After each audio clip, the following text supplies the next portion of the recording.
Come on, Michael, it's time to get over it. Julia's back with you and she'll never do something like that again, Carla insists, her tone dripping with a mix of impatience and attempted sympathy. We stand on the rooftop terrace of Carla's high-rise condo, overlooking the Chicago skyline. The evening air is warm, the city lights twinkle below us, and the distant hum of traffic underscores the tension between the four of us. Carla is my wife's best friend, and tonight she's appointed herself couples therapist. Her husband, Don, stands a few feet away by the railing, swirling a bourbon in awkward silence as his wife lectures me. My wife, Julia, sits on a wicker chair with red puffy eyes, biting her lip, waiting for my response. I take a slow breath, trying to maintain my composure. A part of me wants to erupt, to shout the truth in Carla's face, that this isn't something I can just get over. But I hold back, for now. Instead, I clench my jaw so tightly I can feel my molars grind. You've been together for 13 years, Carla presses on, arms folded across her chest. You have two wonderful kids. You don't want to throw all that away. If you divorce, you know how this goes. Julia will get custody of the girls, and you'll all end up miserable. If you two stay together and work through this, it will be better for your family. Sometimes forgiveness is the only way, you know? I catch Don shooting me a pitying glance over the rim of his glass. He knows better than to butt in. He also knows his wife. Once Carla gets on a soapbox, there's no dissuading her. He simply nurses his drink and stares off at the skyscrapers as if hoping to find an escape among the glittering lights. Lucky him. Meanwhile, I'm standing here in the role of the wounded husband, Michael Sullivan, the poor bastard at the center of this entire mess. And Carla's sanctimonious lecture is doing nothing to improve my mood or my ability to think clearly. She has no idea what really happened, not the full extent of it. All she knows is the sanitized version Julia fed her. A mistake that lasted one night with some guy on a business trip. A regrettable lapse in judgment. I've kept most of the gory details to myself because I'm not ready for the whole world, or even our close friends, to know how deep the betrayal cut. Not yet. Because the truth is, this wasn't just a drunken fling or a momentary lapse. It wasn't a stupid kiss at a bar or a tipsy screw at a bachelorette party. What Julia did was something nuclear, a betrayal so massive it flattened the world I thought I knew. And if justice is going to be served, the punishment has to be just as epic. But therein lies my problem. If I'm the one who pushes the red button on this marriage, if I detonate our life, then I'll be caught in the blast radius too. Collateral damage. In this situation, no one has more to lose than me. Not financially, not emotionally, and certainly not when it comes to our daughters. If I burn her, I risk burning myself and the people I love most. I force a tight smile at Carla, who is waiting for some sign that her words are sinking in. You might be right, I say softly, my voice measured. Maybe I do need to think of what's best for everyone. Next to me, I hear Julia let out the faintest sigh of relief, as if my words are water on a fire. She has no idea that inside, I'm a volcano locked in ice. Carla smiles, encouraged. And even Dawn looks mildly surprised that I haven't lashed out. Exactly, Carla says, stepping forward to put a hand on my shoulder. I have to fight the urge to shrug it off. This whole thing can be a new beginning for you two. Therapy, recommitment, all of it. People recover from affairs. I know it's hard, but it's possible, and trust me, no good will come from trying to retaliate or anything. That would just make a bigger mess. I stare at her hand on my shoulder. Retaliation. The word rings in my head and stokes the fire that's been smoldering in my gut for days. If only she knew. I've been quiet. I've been calm. And I've been playing the part of the devastated but reasonable husband. But the wheels in my brain haven't stopped turning since the moment I learned of Julia's betrayal. In fact, by the time I stepped onto this rooftop tonight, I'd already started setting in motion a plan. A long-term, strategic, devastating plan to make sure that Julia and her lover pay for what they've done. Carla's right about one thing. No good will come from a rash outburst. No, my revenge is going to be cold, methodical, and thorough. I'm not just going to divorce Julia. I'm going to dismantle her life piece by piece, and her pretty boy lover's life too. I'll ruin them emotionally, legally, socially, every way imaginable. But not yet. I have to be patient. I know that any move I make tonight on the heels of the affair could backfire legally. One wrong move, and I become the bad guy in the eyes of the law, or I lose any leverage I have. So I swallow my pride and play along. For now. I gently lift Carla's hand off my shoulder. I appreciate what you're trying to do, I tell her. I really do. You care about us, about the girls. And you're right, we have a lot to consider. My voice sounds foreign to me, too calm, almost flat.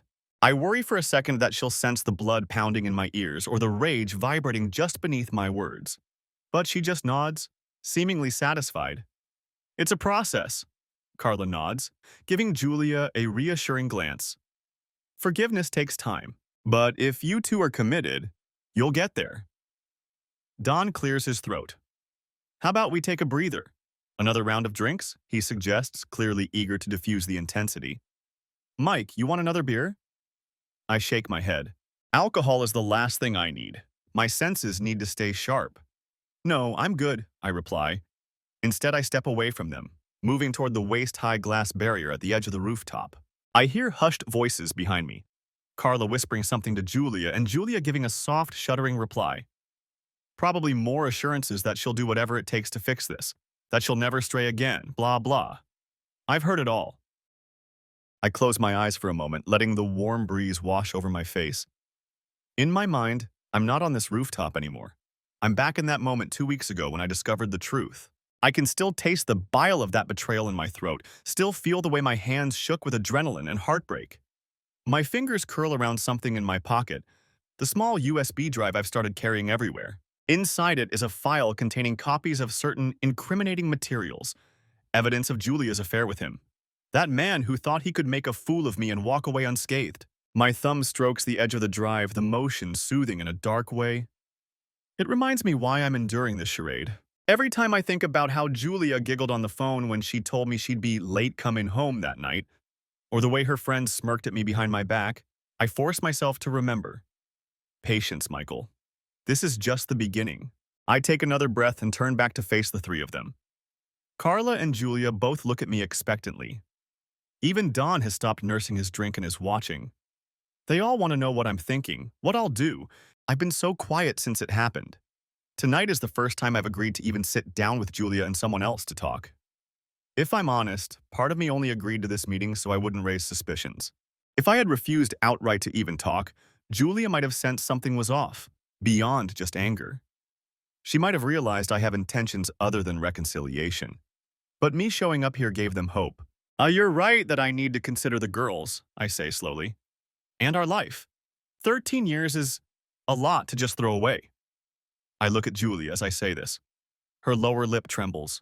She's trying to hold it together, but I can tell she's desperate for this nightmare to be over.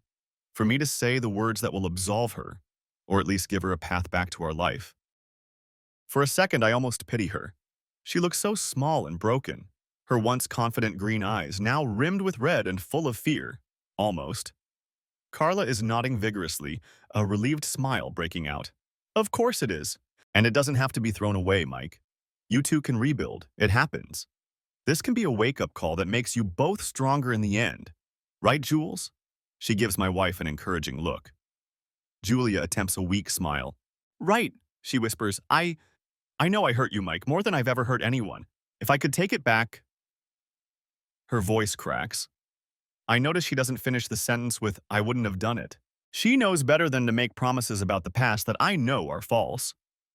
Instead, she swallows and continues. I just want a chance to make it up to you. To show you that it was a terrible mistake and that I'm still the woman you fell in love with. She wipes a tear rolling down her cheek. I love you. I love our family. I stare at her, maintaining a stony expression even as inside me a conflict rages. Anger and lingering love and disgust and pain, all swirling. Her words might have moved me once. Now I'm just marveling at her audacity. The woman I fell in love with? The woman I fell in love with would never have done what she did.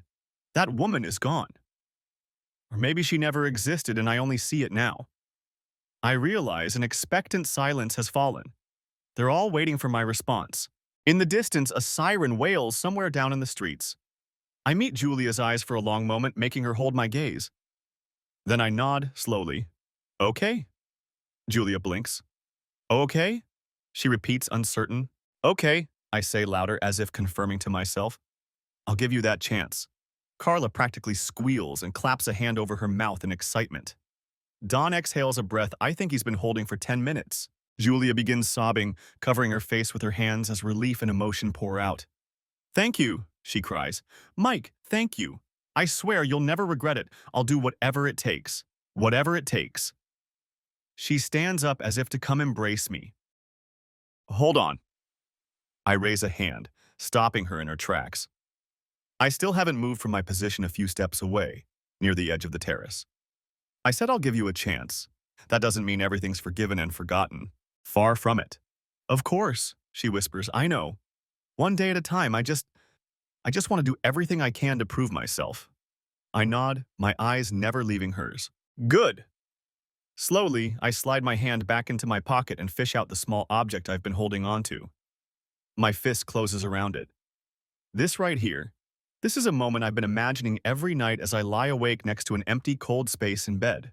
I didn't actually intend to do this tonight, but maybe it's the perfect time.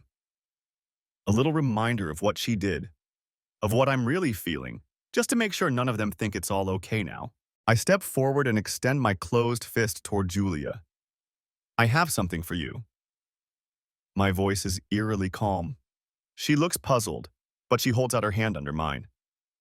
I uncurl my fingers and let the USB drive drop into her palm. It's a tiny thing, just a simple black thumb drive. What's this? Julia asks, sniffing and trying to compose herself. Her fingers close around the drive hesitantly. Carla steps closer too, curious. I'm aware of both of them watching me, while Don lingers in the back, frowning slightly as he sips his bourbon. I take another step, closing the distance so I'm standing only a foot away from my wife. I lower my voice. It's a backup, I say quietly, my eyes boring into hers, of the video from the Peninsula Hotel, Suite 2005, 2 weeks ago. The color drains from Julia's face. She knows exactly what I mean. A strangled noise, half gasp, half sob, escapes her lips. Mike! She tries to hand the drive back to me, as if it's burning her. Her hand is trembling violently now. Carla looks from Julia to me, confusion knitting her brow. What video? What is he talking about, Jules? I answer, my voice cold enough to chill this summer night. The video of my wife and her lover screwing each other's brains out in a hotel room, Carla. I pause to enjoy the way Carla's mouth falls open in shock, and Don chokes on his bourbon, sputtering. On the one I got to watch in crystal clear HD after some kind soul decided I deserved to know what was happening behind my back. Oh my God, Carla whispers. She turns to Julia, eyes wide with dismay. Jules, is that true? Julia's chest is heaving. She can't form words, but her tearful glance toward her friend is answer enough. My sweet wife didn't tell you that part, huh? I say bitterly. The years of bitterness I feel sharpening every word. She left out the detail where her little mistake was captured on security footage. 2 hours worth of footage. I spared you the graphic parts, trust me. I jab a finger at the USB still in Julia's hand, which she now clutches against her chest as though trying to hide it. Keep it. Maybe watch it whenever you feel the temptation to lie to the people who are stupid enough to care about you. Michael, stop. Don speaks up, stepping forward as if to intervene, his free hand raised. He looks horrified. Maybe he thinks I'm going to hurt her. Right now, I'm not sure what I'm capable of. I shoot him a glare. Back off, Don. I'm not going to touch her. My voice drops lower, each word trembling with anger, barely restrained. I'm just reminding my wife what she did, because if I'm going to try to forgive, she damn well better not forget. Julia finally breaks down in sobs, folding over, face in her hands. Carla moves to hold her, glaring at me like I'm a monster. Maybe I am. I feel nothing but grim satisfaction as I watch Julia crumble. Dawn puts an arm out as if to hold me back from doing anything else, but I'm already stepping away. I think we're done here, I say quietly. I turn my back on them and walk toward the door leading back into the condo. Behind me, I hear Julia's anguished crying and Carla trying to soothe her, though her voice is shaking now. I'm pretty sure I just torpedoed any high ground Julia had with her best friend. As I reach for the door handle, I pause and look back over my shoulder. They all look so small huddled there. Julia draped in Carla's arms, Dawn hovering uncertainly.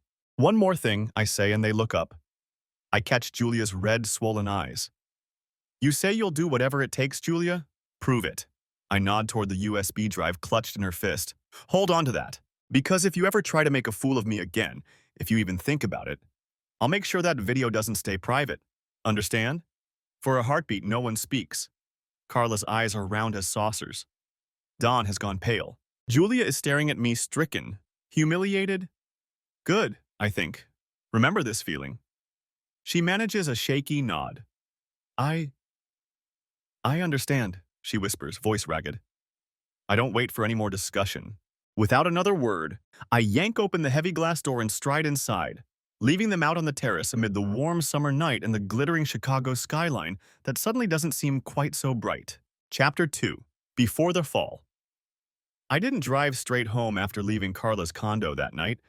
Instead, I wandered around downtown Chicago for a while, letting the adrenaline ebb away. I walked along the river where tourist boats were still making their late-night cruises under the illuminated bridges, and I tried to clear my head. I needed to remind myself why I was enduring this farce of a reconciliation, why I wasn't simply walking away from Julia and never looking back.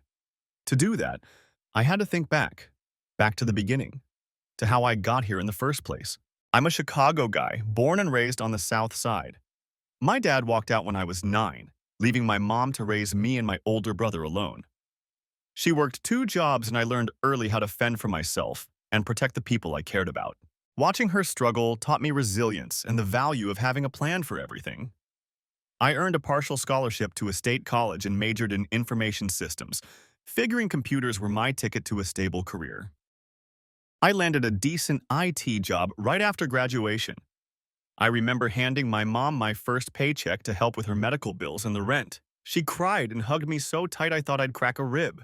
I dated casually in my early 20s, but nothing serious. After seeing my mom's heart broken, I wasn't in a hurry to rush into anything. If I was going to give my heart to someone, I needed to trust them completely. Then I met Julia, or rather, I saw her, dancing under neon lights in a packed club on Hubbard Street on a hot July night. At 26, I reluctantly went out with some friends to a nightclub. I spotted her on the dance floor with her girlfriends. Long auburn hair, bright green eyes, and a carefree confidence that drew me in. I'm not a natural at club flirting, but I offered my hand to dance, and to my surprise, she took it. We shouted introductions over the music. Her name was Julia. After a while, we moved off the dance floor to talk. She was 24, from Evanston, working as an event coordinator. I told her about my IT job. We clicked instantly. By the end of the night, she gave me her number without me even asking. I called her the next day and we set up our first date. After that, we were practically inseparable. Within 6 months, we were talking about moving in together. 2 years later, we got married in a modest lakeside ceremony. Life in the early years of our marriage was good. We rented a small apartment in Rogers Park and I climbed the ladder at work while she eventually started her own event planning business. We felt like a team. Our daughters came along a few years later, first Ava, then little Sophie. Becoming parents was exhausting but joyful. We stretched to buy a house in a good school district. I coached Pee-wee soccer. She volunteered at school. We hosted barbecues, took the girls to the beach, and lived the typical young family life. Those were truly happy times. As the kids grew, though, small cracks formed in our perfect picture. Raising children and juggling careers took its toll. Date nights dried up, conversations became all about chores and bills, and our sex life slowed down. I thought it was a normal phase, but for Julia it wasn't enough. She made new friends at a gym, mostly single or divorced women, and soon she had invitations to girls' nights at trendy bars. At first it was occasional, then almost weekly. I didn't want to play the controlling husband, so I tried to be supportive, taking care of the kids when she went out. But I was uneasy. We had a few arguments about her going out so often. She insisted she needed time to feel like herself again, not just mom. I let it go, figuring everyone deserves a break, even if her late nights and hungover mornings left me picking up the slack. One afternoon, she came home from work as happy as a schoolgirl. She had been appointed to represent her department on the employees committee at the hospital where she worked in accounting. No extra pay, but prestige and a chance to do something different. The hospital had a connection with a famous athlete who was coming to lead a fundraiser for a new pediatric wing. As soon as Julia heard the details, she was thrilled. The guest of honor was a former NFL star, a wide receiver named Andre Hawkins. I'd vaguely heard the name. He was a star for the Chicago Bears back in the day, now retired. He had grown up in Chicago and had a charity foundation, so He agreed to be the face of this hospital fundraiser. Julia would get to coordinate directly with him and his team. In the weeks leading up to the event, it was all she could talk about. She dropped his name in every other conversation. Andre said this, or Andre liked my idea for that. I teased her about having a crush on the guy, and she'd laugh it off with maybe a slight blush. Oh, please, she'd say. The man is a living legend. I'd be dumb not to be a little excited to meet him. But trust me, he's full of himself. You have nothing to worry about, babe. I took her at her word. It honestly never crossed my mind to be jealous he was a married celebrity. At least I thought he was married at the time. I later learned he was divorced. This was work for her, and I was proud she was stepping up to such a big opportunity. We even joked that maybe he'd throw in some Bears tickets for us. In hindsight, I wonder if I should have seen something in her eyes when she talked about him. Some spark I mistook as professional excitement. The night of the fundraiser gala arrived. It was a Saturday in mid-June. I had planned to attend as a paying guest to support her, but a crisis at my company forced me to work late. She was disappointed, but we both understood duty calls. I remember helping zip up her navy blue gown before she left. She looked stunning, and I told her so. She gave me a kiss and said, "Wish me luck." I watched her drive off, thinking how lucky I was. I didn't hear from her all night. I expected a call or a text when the event ended, but by midnight I hadn't gotten anything. Around then, one of our neighbor's college-age daughters, who was babysitting our kids, texted me, "Your wife just called to check on the girls. She said the event was a big success and she's going out for a bit with the team." Going out with the team? That gave me pause, but I shrugged it off. She deserved to celebrate a job well done, right? I fell asleep on the couch exhausted from my own long day. I woke around 3 a.m. to the sound of the front door closing softly. I sat up groggily as Julia tiptoed in, heels in hand. She froze when she saw I was awake. The look on her face. I'd never seen that before. Guilt, fear, panic all flickering across her features. "Hey," I mumbled, still half asleep. "Everything okay?" She forced a smile. "Hi, honey. Sorry it's so late. The gala went great. Afterward, a group of us went to have drinks. And I lost track of time. I didn't want to call and wake you." I rubbed my eyes. Something about her voice was off. "It's really late. I was starting to worry." "I know," she said quickly. "I'm sorry. Andre invited a bunch of us to an after-party in one of the sponsors' suites at the Langham. I figured I'd just stay until the traffic died down. You know how crazy the city is on Saturday nights?" Her explanation felt thin. Julia wasn't a good liar, or at least I never thought she was. But I was tired and didn't have the energy to press. "All right," I sighed. "Let's go to bed." In bed, she turned away from me, claiming she was exhausted. I remember lying there, staring at the ceiling, a faint smell of unfamiliar cologne on her hair. A cold dread pooled in my stomach. Still, I convinced myself nothing was wrong.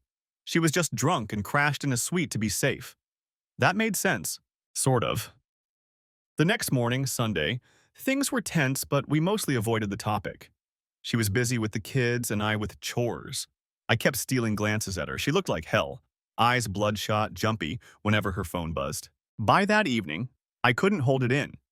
I gently asked, "Jules, did something happen last night that you're not telling me?" She got defensive fast. "What do you mean? I told you we had drinks. I stayed over so I wouldn't drive drunk, that's it." "Whose suite was it?" I asked. She hesitated just a half-second too long. "One of the hospital donors. I think his name is Mark something, a bigwig. He got a suite for Andre and the committee to relax." I nodded slowly. I didn't believe her. Not entirely. But I had no proof, and I was afraid of what pushing might unleash. So I dropped it, for then. That proof came the next day in the most unexpected way possible. And it changed everything. Chapter 3, The Revelation. Monday morning, I walked into my office feeling like a man carrying an anvil on his shoulders. I was running on just a few hours of restless sleep after Sunday's uneasy ceasefire with Julia. Part of me almost hoped that when I got into my routine at work, I'd find that my suspicions were just the product of exhaustion and jealousy, perhaps an overactive imagination combined with her sketchy behavior. I was ready to bury myself in code or meetings and not think about what my wife may or may not have done. But fate had other plans for me that day. By mid-morning, I was catching up on emails when I saw one in my inbox that made my heart skip a beat. An anonymous sender, just a string of random numbers for the address. The subject line read, "Your wife and the NFL star. You deserve to know." I felt a sudden chill despite the summer warmth seeping through the office windows. My finger hovered over the mouse, hesitant. It could be a cruel prank or maybe spam. But how many people knew about my wife and an NFL star? That pointed clearly to the gala. A cold dread pooled in my stomach as I clicked on it. The email had no body text, no message at all, just a hyperlink. It looked like a Dropbox or file share link. My IT instincts screamed at me about viruses and phishing scams. But if this was what it seemed, I had to know. I glanced around, my office door was closed. I double-clicked the link. It opened a web page with a video file titled Langham Suite MP4 and a play button. The site showed no other info, and the sender remained anonymous. I plugged in my headphones, hand trembling as I clicked play.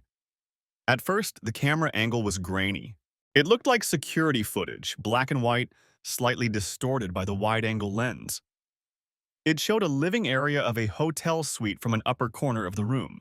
The timestamp in the corner read Sunday 12:14 a.m., just after midnight of the gala night. I saw the suite door open and recognized Andre Hawkins immediately. Hard to miss a 6'7" guy built like a tank, even in grainy footage. He swaggered in, followed by 3 women and another man. They were laughing, clearly tipsy. I leaned closer to the screen. One of the women wore a familiar shimmery navy blue gown. "Julia," I whispered under my breath as my wife stepped into view. My pulse pounded in my ears. On the video, the group clinked champagne glasses. There was no audio, but I could see them talking animatedly. Andre flopped onto a couch, loosening his tie, and one woman, a brunette, practically fell into his lap, giggling. The other man, a hospital committee doctor I recognized, opened another bottle of wine. The third woman, a blonde, hung on his arm. And then there was Julia. She stood a little apart near the window overlooking the city. Even on blurry video, I could see her swaying slightly, a drink in hand, laughing at something the doctor said. The video skipped ahead a few minutes. Suddenly, everyone was dancing, or rather drunkenly stumbling around to music I couldn't hear. The blonde and the doctor slipped out of frame toward what looked like a bedroom door, their hands all over each other. Andre was on his feet now, and he pulled Julia toward him. My stomach clenched as I watched my wife wrap her arms around the waist of a man twice my size and sway with him. She kicked off her heels and nearly tripped, but he caught her, both of them laughing. "Please, don't," I found myself whispering, as if somehow I could will the events on the screen to stop, as if I had any power to change what had already happened. But the video marched on, merciless. Andre leaned down and kissed Julia. Not a friendly peck or mistakable gesture. He kissed her deeply, hungrily. I saw her respond in kind, arms looping around his neck. My vision blurred. I yanked off the headphones, sucking in a breath like I'd been underwater. My hands were shaking so badly I nearly dropped the headset. For a moment, I wanted to hurl the monitor off my desk, smash it into 1,000 pieces, but I couldn't tear my eyes away. After a few seconds, I put the headphones back on and continued watching, every cell in my body alight with pain and fury. On the video, Julia broke the kiss, laughing, then tugged Andre by the hand toward the bedroom. He followed eagerly. The camera didn't cover inside the bedroom, but the door closed behind them. The timestamp read 12:37 a.m. It skipped again, now 2:05 a.m. The doctor and the blonde reappeared first, looking rumpled and half-dressed, slipping out the suite door. A few minutes later, Andre emerged from the bedroom in just his dress pants, no shirt. He poured himself a drink, then sat on the couch. Finally, Julia came out in a hotel bathrobe, her hair a damp mess. She sat next to him. He handed her a drink. She snuggled against him like they were lovers who'd known each other for years. They talked for a bit, God knows about what. Then at around 2:20 a.m., they started kissing again on the couch, her hand sliding over his bare chest. I hit pause, jaw clenched so hard I thought my teeth would crack. It was enough. More than enough. Nausea rolled through me. I barely made it to my office's small private restroom before I vomited into the toilet, my stomach heaving violently. When it was done, I splashed water on my face, heart pounding. Amid the heartbreak, a cold clarity took shape. I knew I couldn't stay at work, not like this. I fired off a quick message to my boss that I had a family emergency and had to leave for the day. I packed up my laptop and practically bolted out of the building. I don't even remember the entire commute. Next thing I knew, I was back in my car, midday traffic be damned, racing toward home. On the way, my mind spun through dark possibilities. Should I confront Julia immediately? Should I call a lawyer first? Should I go find that son of a bitch Andre and put a bullet in his brain? That last thought shocked me, but I couldn't deny it had flashed through my mind. The rage was like a living beast in my chest. When I pulled up to our house, I saw that Julia's car was in the driveway. She was home. It was only lunch hour on Monday. Maybe she took the day off. I stormed through the front door, vision tunneling. She was in the kitchen, wearing yoga pants and an old t-shirt, hair in a messy bun, sipping coffee. She jumped, nearly dropping her mug when I burst in. "Mike, what are you doing home?" she asked, eyes wide. She must have seen the look on my face because her expression quickly changed from surprise to concern. "Is everything okay?" I closed the door with more force than needed. It slammed, rattling a picture frame on the wall. "Not really," I said, my voice tight. Her eyes flickered with uncertainty. "Did something happen? Are the girls okay?" Our daughters were at school at that hour. "The girls are fine," I said. "This is about you, and me, and what you did." I stalked forward, tossing my work bag onto the couch as I passed through the living room into the kitchen. I saw her notice how my hands were shaking. She set her coffee down. "Mike, I don't know what you're talking about," she began, but her voice quavered. She did know. I had planned to be measured, to not let emotions rule me. But seeing her there, acting like everything was normal after what I'd just witnessed, it was too much. My control snapped. "Stop lying, Julia!" I roared, louder than I intended.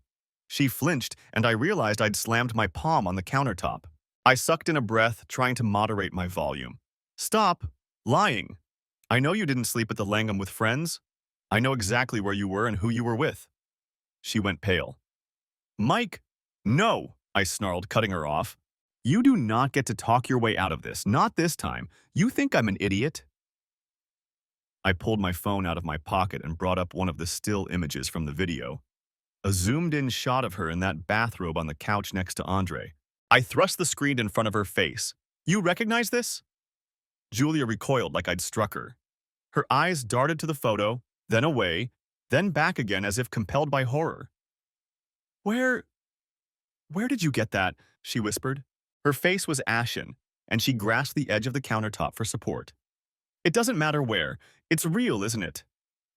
My voice was icy now. "You and Andre Hawkins in a hotel suite, after everyone else left." I swiped to another photo and held it up, a shot of their kiss by the window. I barely recognized the woman in that image as the same person who stood trembling before me now. "I have video too. I watched you, Julia. I saw everything." She broke then. There was no more denial, no more gaslighting. Her knees buckled, and she slumped to the kitchen floor, back against the cabinets, covering her face with her hands. Sobs tore through her. I'm sorry," she kept repeating between ragged breaths. "Mike, I'm so sorry." I stood over her, emotions swirling. Seeing her like that, utterly shattered, would have elicited sympathy from me once. Now it was like watching a stranger, an actress putting on a pitiful show. I felt only disgust. "Sorry. You're sorry now that you got caught." My words were venomous but controlled. "If no one had told me, you'd have kept it secret, right? You'd have climbed into our bed and kissed me with the same mouth you—" I couldn't even say it. My hands were fists at my sides. I turned and walked a few paces away, trying to get a grip. If I kept looking at her sniveling on the floor, I was afraid I'd do something stupid. My heart was a drum in my chest, and my head ached with rage. She crawled forward on her knees, reaching for my leg. "Please," she begged, grabbing the cuff of my pants. "Please, I will do anything, anything to fix this. I love you. I love our family. It was a mistake, a horrible mistake. I was drunk. I wasn't thinking straight. Mike, you have to understand, it was like I wasn't myself that night. If I could undo it, I would." I stepped back, freeing my pant leg from her grasp. "Don't touch me," I snapped. A mistake? Stop calling it that. A mistake is forgetting to buy milk or oversleeping an alarm. You planned this, Julia. You lied to me. You arranged for the sitter to stay overnight. You let me worry while you were... I couldn't even finish the thought. My whole body was trembling with anger. I turned away, trying to calm the urge to scream.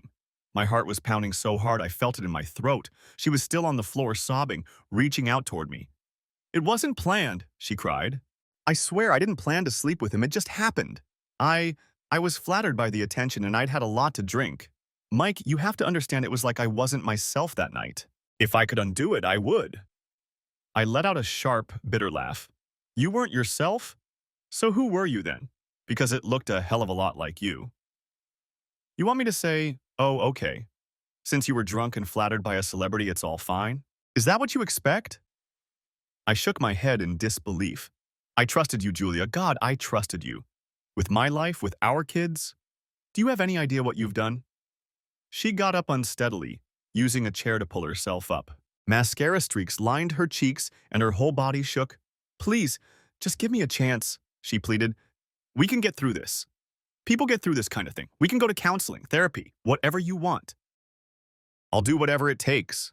I'll never see him again, I promise. I cut off all contact. It was just that one time. It will never happen again. Damn right it will never happen again, I said quietly. And something in my tone made her flinch anew.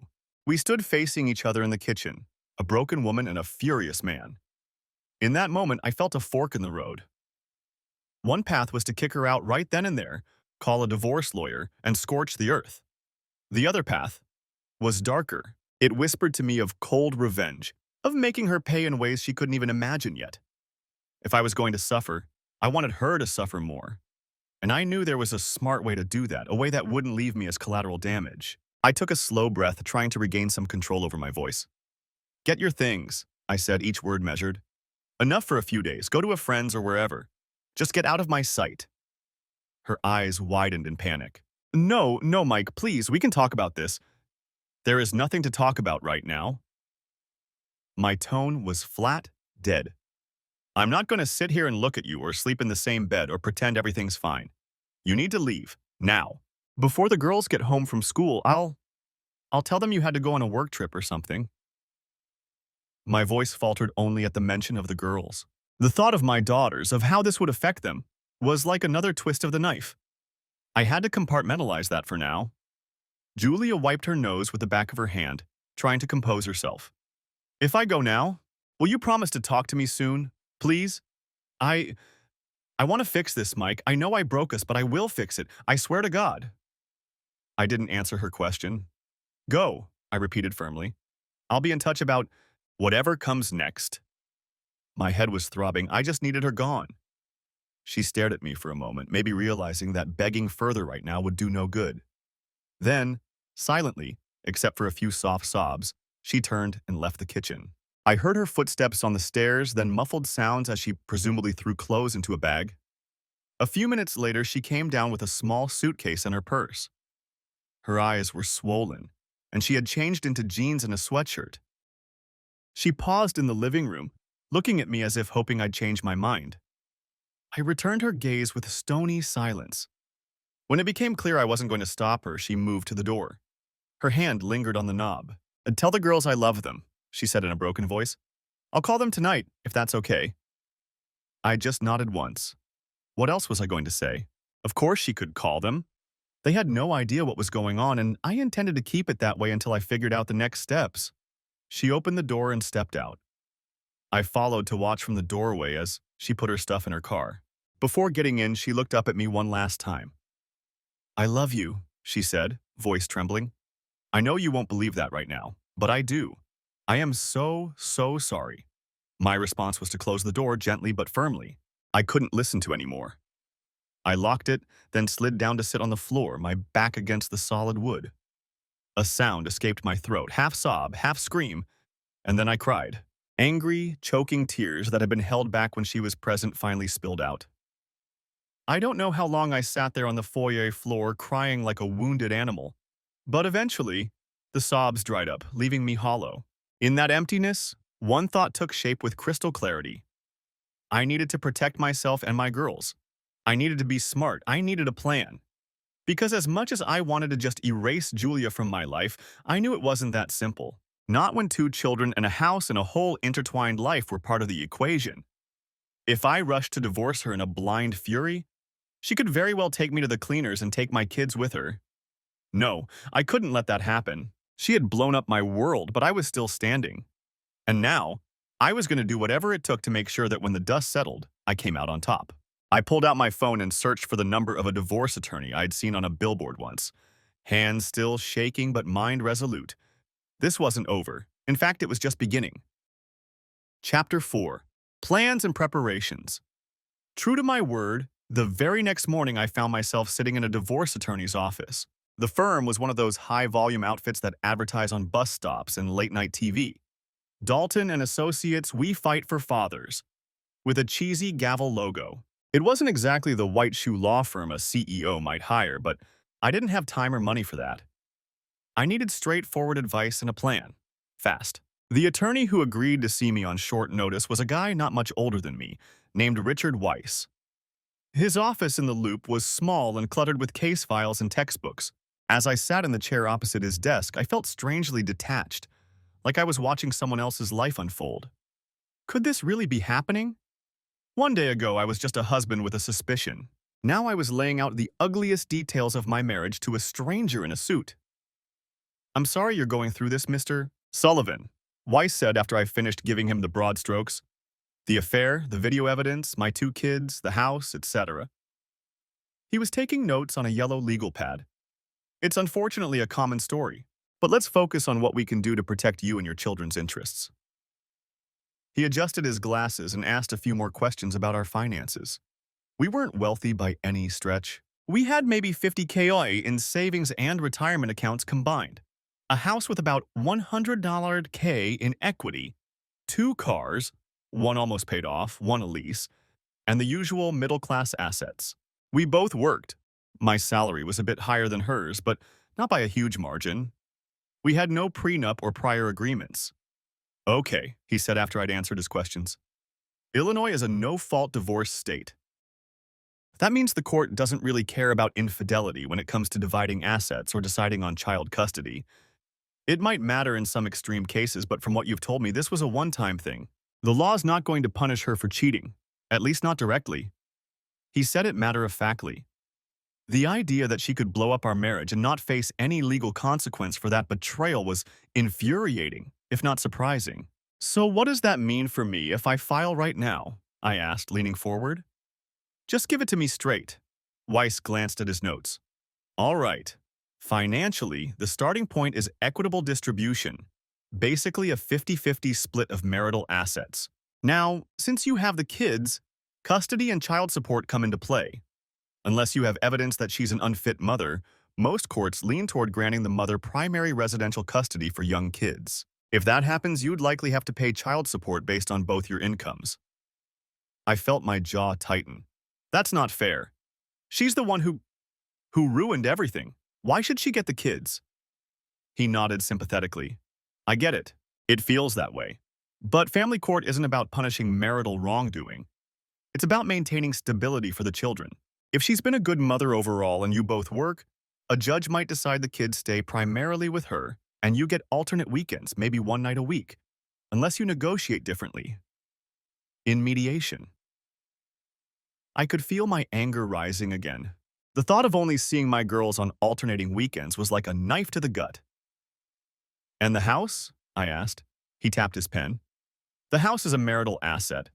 Often it gets sold and the proceeds split. But if she gets primary custody, a court might let her stay in the house with the kids, and you might end up being responsible for part of the mortgage until they're grown. Child support would be calculated based on your incomes. You could be looking at a significant portion of your pay." This was worse than I imagined. I pictured myself in a tiny apartment, paying for her to live in my house with the girls, seeing them only a few days a month while she paid no real price for her betrayal. My vision blurred with fury for a second. "This is bullshit," I muttered. Weiss pursed his lips. "I know it seems that way, but let's talk options. One approach is to play the long game. You don't file now.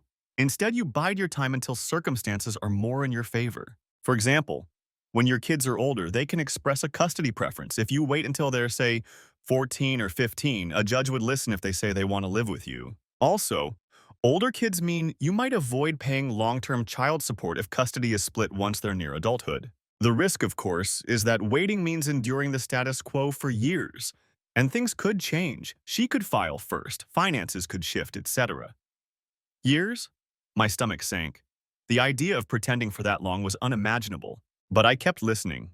Another option, he continued, is more immediate but requires some cooperation from your wife. You mentioned she expressed remorse and a desire to reconcile? Yeah, I said warily. She's begging for another chance. Swears she'll do anything. Okay. Sometimes in these situations, couples attempt reconciliation. If you go that route, we can try to secure a post-nuptial agreement. Have you heard of those? Like a prenup, but after you're already married? I asked. Exactly. It's a contract between spouses outlining how assets, custody, etc. would be handled if the marriage ends. They can be tricky to enforce if very one-sided, but if both parties sign voluntarily with proper disclosures, they generally hold up.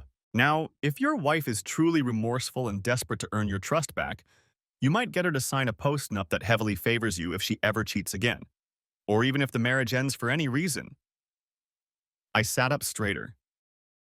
This was the first thing I'd heard that aligned with my own brewing ideas. What kind of terms are we talking?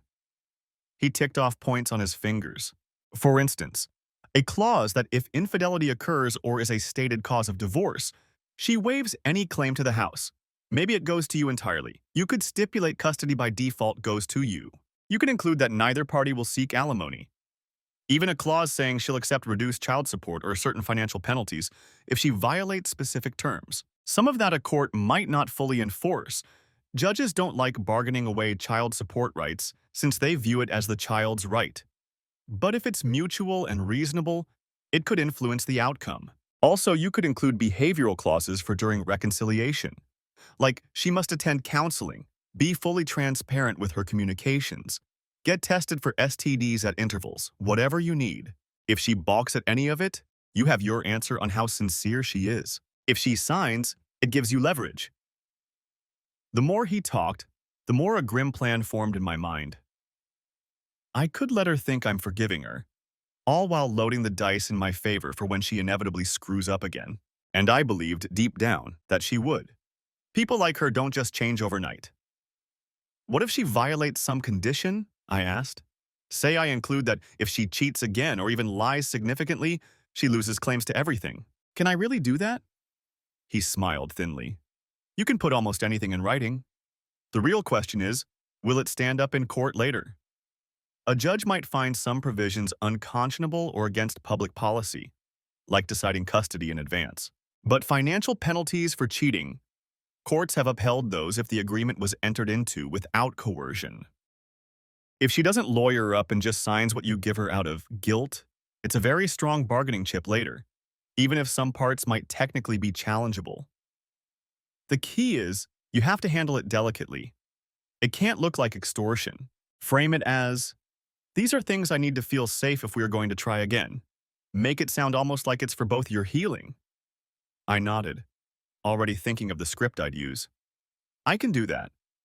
One more thing, Weiss added. Document everything from here on out. You already have the affair evidence. Keep it very safe. If there's any communication where she admits things, save it. Record conversations if you legally can. Illinois is a two-party consent state, so be careful. You can't record her without her knowledge. But keep a journal. Save any incriminating texts or emails. It could all be useful if things go south later. I agreed. I already had multiple backups of the video, including that USB drive and a cloud account. And I'm not a doctor, he went on, a bit delicately. But given her affair, you might want to get tested for STDs and insist she does too before any marital relations resume, for your safety. I grimaced. The thought had occurred to me. Absolutely, that will be non-negotiable. As I left Weiss's office, stepping out into the bustling morning foot traffic of downtown, I felt something almost like hope for the first time since this nightmare began. Not hope for my marriage, no, that was dead, whether Julia realized it or not.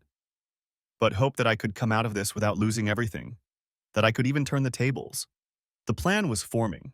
Stage 1. Gather evidence and secure my position already in progress. Stage 2. Give her just enough rope. Reconciliation on my terms, which would include that post-nup and any other conditions I needed. Stage 3. Wait. Wait for her to hang herself with that rope. If she cheated once, she would cheat again, especially if she believed I'd truly forgiven her and if her life went back to its old patterns. Perhaps I could even hasten that along, subtly. And when she did slip up, when she inevitably revealed her true self again, I would be ready to strike. I thought of my daughters. This plan, cold as it was for them too.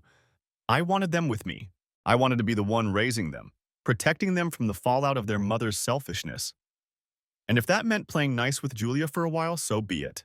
My phone buzzed as I walked. A text from Julia, the first since she left the house. I miss you. Can we please talk soon? I stared at the message for a long moment, then typed back. I'll call you later. We can talk. Her reply came within seconds. Thank you. I love you. I didn't respond to that. Instead, I slipped the phone back into my pocket and headed to my next stop. Before any official reconciliation talk, I had one more task to take care of. The clinic. If there was even a chance I'd let her touch me again, she was going to have to prove she hadn't brought any nasty souvenirs home from her little adventure. The wheels were in motion. It was time for Stage 2, Chapter 5, Playing the Part. That evening, I called Julia as promised. She answered on the first ring, and I could practically hear her heart pounding through the phone. I told her, in a measured tone, that I was willing to try counseling and see if we could put things back together for the sake of the kids, but I made no guarantees. I stressed how badly she'd hurt me and how things would never be the same without serious changes. She cried in relief, assuring me she'd do anything, absolutely anything, to fix our marriage. Thus began the strangest chapter of my life, pretending to reconcile with the woman I fully intended to destroy. We started with couples therapy a few days later. I insisted on it, claiming I needed a controlled space to even speak to her about the affair. The therapist, a middle-aged woman named Dr. Thurman, had a soothing voice and a keen gaze. In our first session, Julia poured out her guilt and remorse between sobs.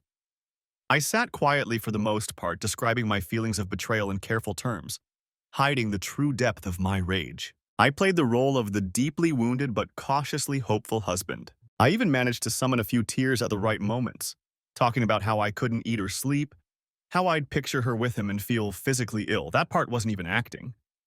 Dr. Thurman guided us through discussions of rebuilding trust and communication. Julia eagerly agreed to every suggestion. Full transparency with her phone and email, letting me know her whereabouts at all times. Individual therapy for herself to understand why she'd done something so destructive, and so on. She looked so earnest and pitiful that someone who didn't know better would have thought she was the victim rather than me. We established a few ground rules. She would move back home, but we would take things slow on the intimacy front. We would continue therapy weekly. And one of my non-negotiables, which I brought up in the second session with Dr. Thurman present, was that Julia had to get a full panel STD test before we resumed any sexual relationship. I framed it as, for both our peace of mind. Though Julia flushed with embarrassment, she agreed without protest. The therapist called my request wise and practical. If only she knew I cared less about safety and more about the humiliation factor. Still, I appreciated the assurance too. That week, we both got tested. I had already done mine at the clinic. I accompanied Julia to urgent care for hers, watching as she filled out the forms. She couldn't meet my eyes when she had to explain to the nurse why a married woman needed an STD panel, but she went through with it. When the results came back negative, I feigned relief and gave her a brief, stiff hug. Inside, I was just ticking off another step on my checklist. When Julia moved back in, we told the girls that Mommy had been staying at Aunt Carla's for a few days to help with something, a flimsy story, but they're young enough not to question it much. Now that she was home, we tried to maintain normalcy for them. Dinners together, small talk about school and work. At night, I couldn't bring myself to welcome her into our bedroom fully. I told her I wasn't ready to share a bed intimately. For the first couple of weeks, I slept in the guest room under the pretense of insomnia and needing space. Eventually, for the kids' sake, I moved back to our master bedroom, but I put a pillow barrier between us and rebuffed her tentative touches with gentle excuses. Not yet, I'd whisper, when she'd reach for me. I just need time. She never pushed it, likely grateful I was letting her back in at all. Truthfully, the thought of touching her still revolted me.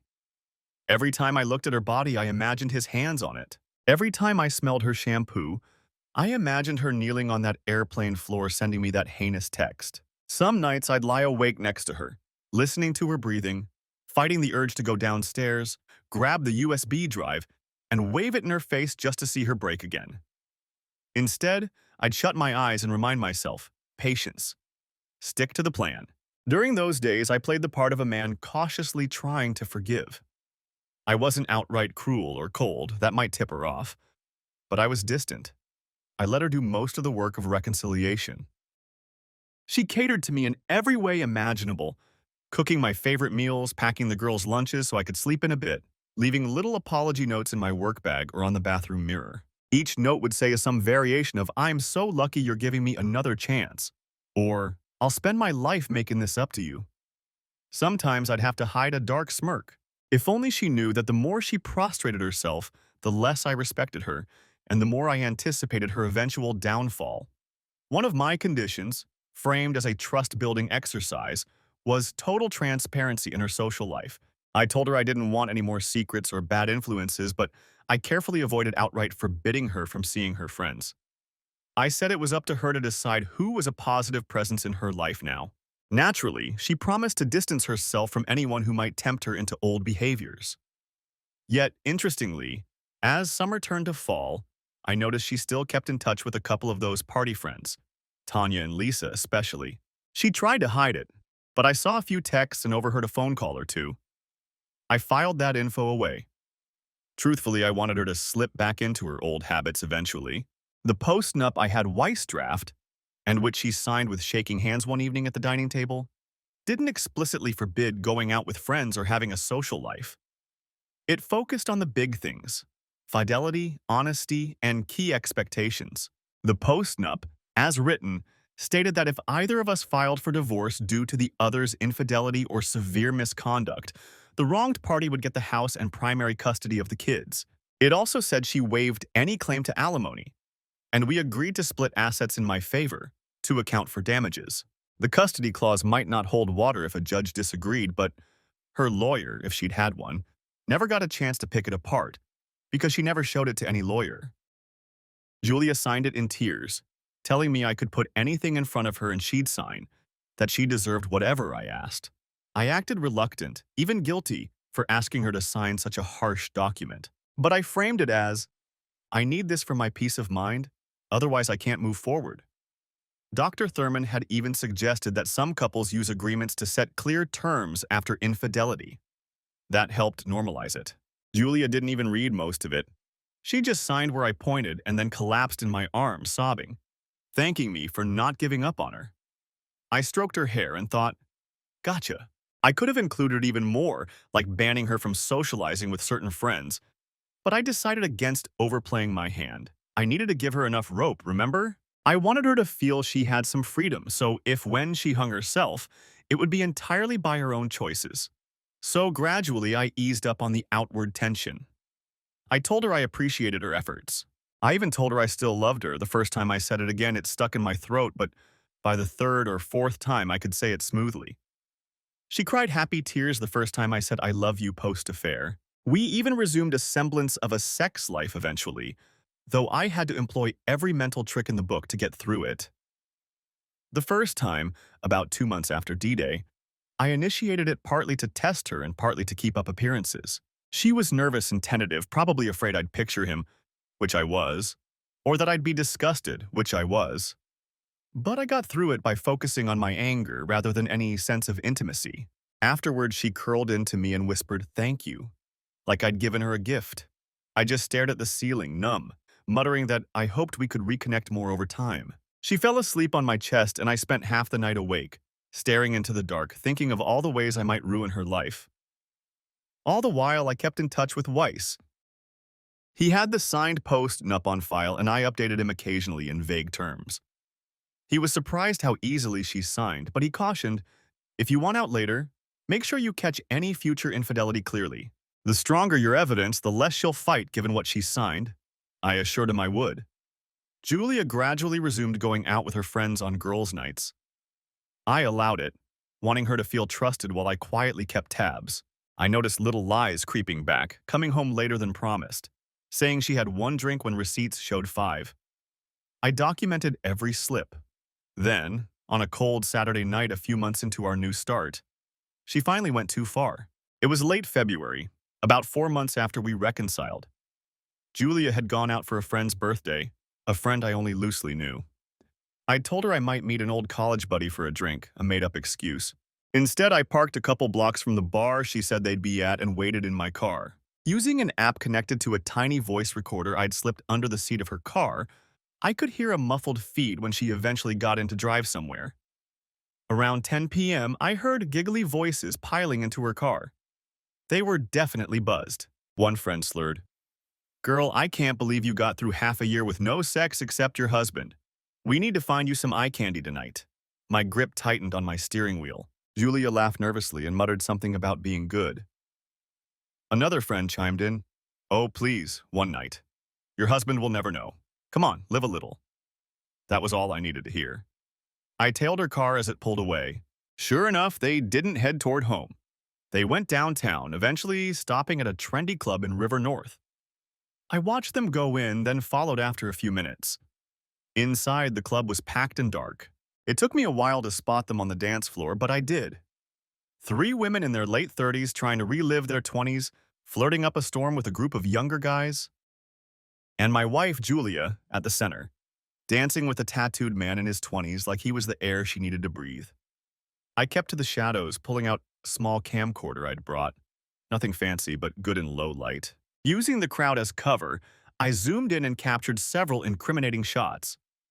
Julia pressed up against that guy, laughing and tossing her hair. Julia kissing him full on the mouth, arms around his neck.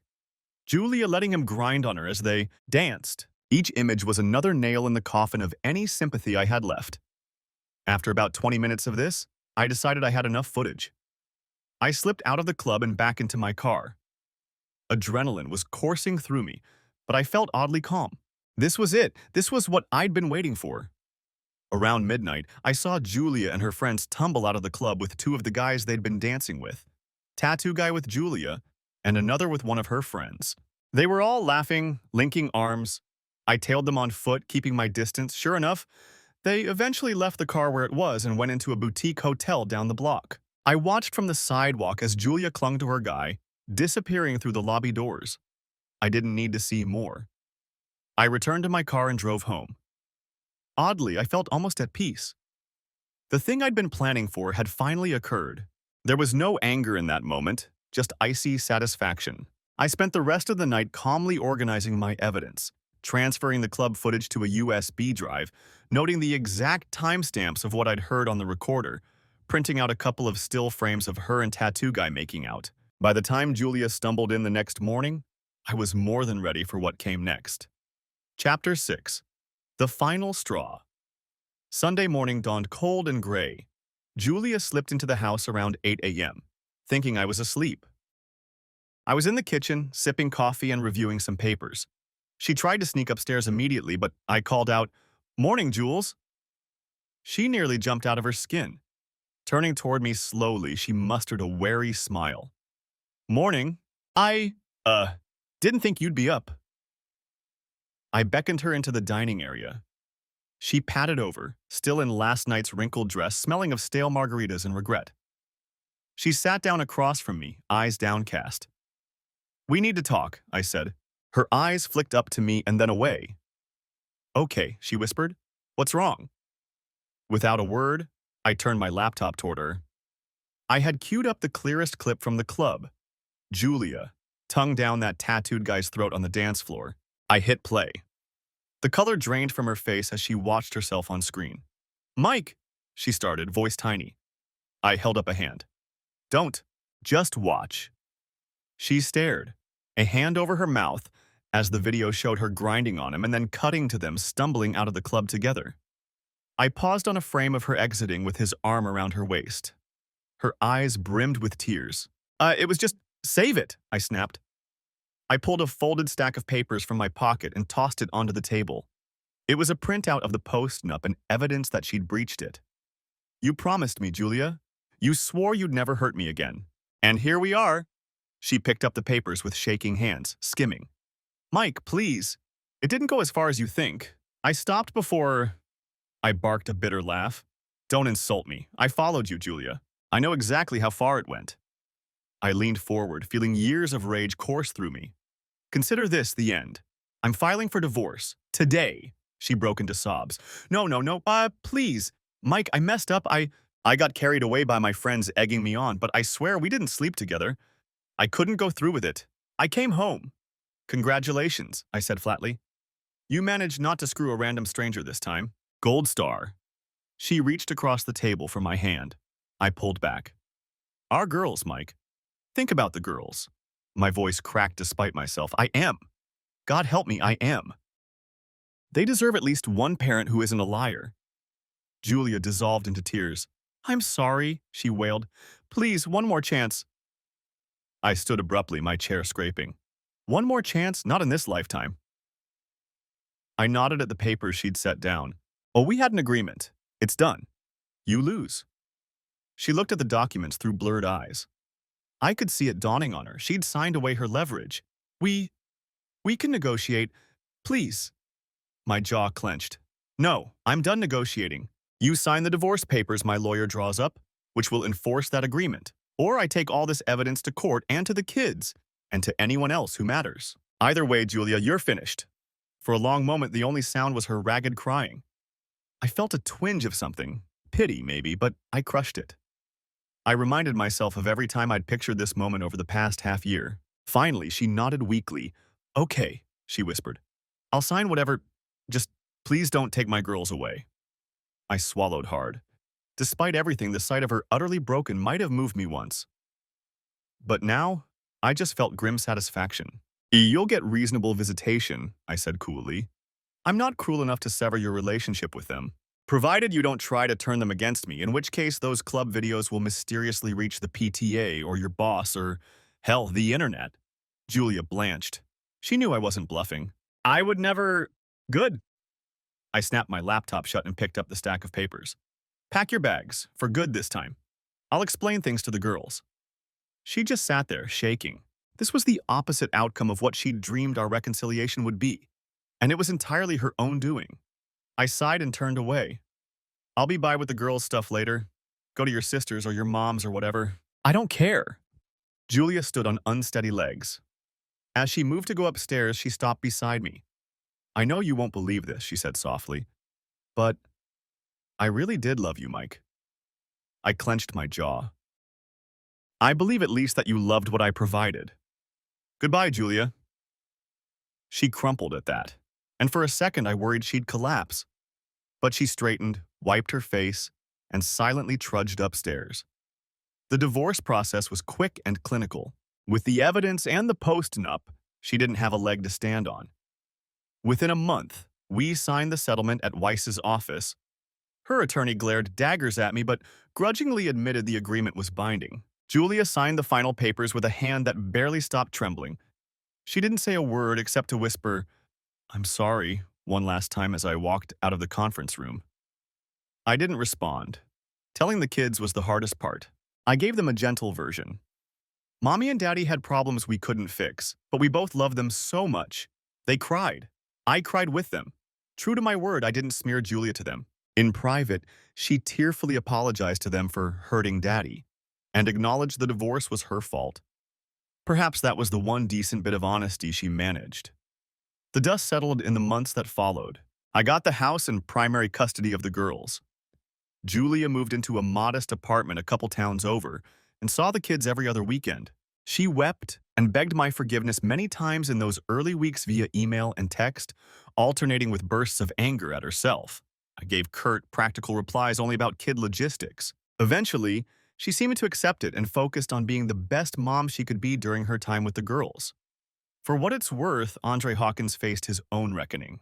An anonymous tip about his unsavory extracurricular activities led to a police raid on his private plane one night. He quietly pleaded guilty to avoid a bigger scandal. He won't be hurting anyone else for a long time. About a year after the divorce, I met someone new. Rachel, a fellow parent at my daughter's school, was also healing from betrayal. We bonded over our shared experiences and friendship blossomed into love. Over the next year, she became an integral part of my life. My daughters adore her, and I found myself daring to trust and love again. Now, a couple of years later, Rachel and I are engaged, building a life together that's founded on honesty and respect. As for Julia, we keep communication limited to what's necessary for co-parenting.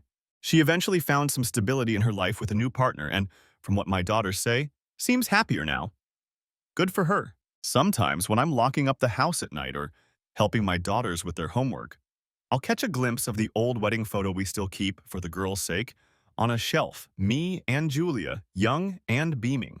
It feels like a lifetime ago, like I'm looking at two other people. I don't know if I was a fool to ever trust her or if it was simply life's way of teaching me lessons I refused to learn the easy way. Either way, I can finally say I'm at peace with how things turned out. I have my children, I have found love again, and I have my dignity. In the end, I won. Not just in the courts or on paper, but in life. I came out of the fire hardened but whole, and I emerged into a future brighter than I had dared hope for. And as I look at the family I've built anew, I finally feel something I feared I'd lost forever. Happiness. The end. Thanks for watching. I hope you enjoyed it, so subscribe to my channel and watch the next video.